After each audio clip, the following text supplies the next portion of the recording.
প্রাচীন কাল থেকেই এই ভেড়ার চামড়ার পোশাক অনেক জনপ্রিয়।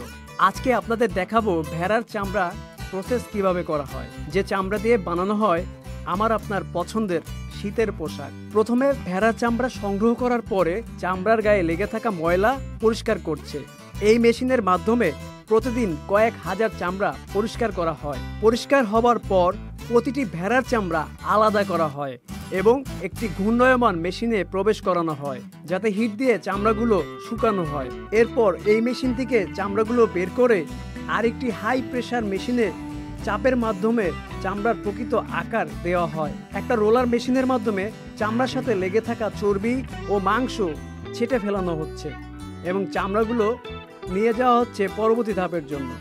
চামড়াগুলো ফুটন্ত গরম পানিতে চুবানো হয়।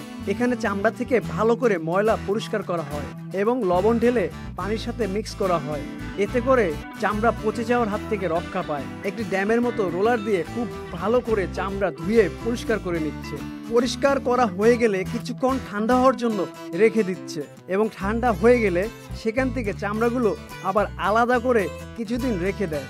চামড়াগুলো শুকিয়ে গেলে শুরু হয় এর সবচেয়ে গুরুত্বপূর্ণ কাজ।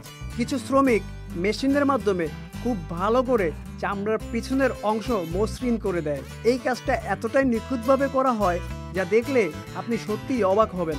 তারপর চামড়াগুলো একটা ফ্রেমের সাথে লোহার ক্লিপ দিয়ে টান টান করে লাগানো হয় এবং একটা হিটিং চেম্বারে প্রবেশ করিয়ে কয়েক ঘন্টা রেখে দেয়। তারপর ফ্রেম থেকে বের করে চামড়ার উপরের অংশ অথবা উলের অতিরিক্ত অংশ ছেটে মসৃণ করা হয়। দেখুন এই যন্ত্রের মাধ্যমে কত সুন্দর করে রুক্ষ ভাব থেকে তুলতুলে মসৃণ আকার দেওয়া হচ্ছে। এখন চামড়াগুলোর উপর একটি বিশেষ তরল মেখে দিচ্ছে এবং উন্মুক্ত জায়গায় রোদে শুকাতে দিচ্ছে।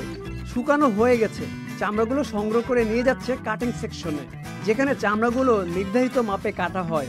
কিছু চামড়া কাটা হয় জ্যাকেটের প্যাটার্নে, যে পোশাক আমাদের শীতের উষ্ণতা দিয়ে থাকে। এরপর নানান ধাপ পেরিয়ে এই চামড়া দিয়ে তৈরি হয় আমার আপনার পছন্দের শেরপা জ্যাকেট। বিশ্বজুড়ে শেরপা জ্যাকেটের অনেক চাহিদা, বিশেষ করে শীতপ্রধান দেশে এই পোশাক বেশি জনপ্রিয়। ভিডিওটি ভালো লাগলে আমাদের চ্যানেলটি সাবস্ক্রাইব করুন এবং ফেসবুকে ফলো করুন। আপনার যদি কোনো মন্তব্য থাকে তা কমেন্টে বলুন।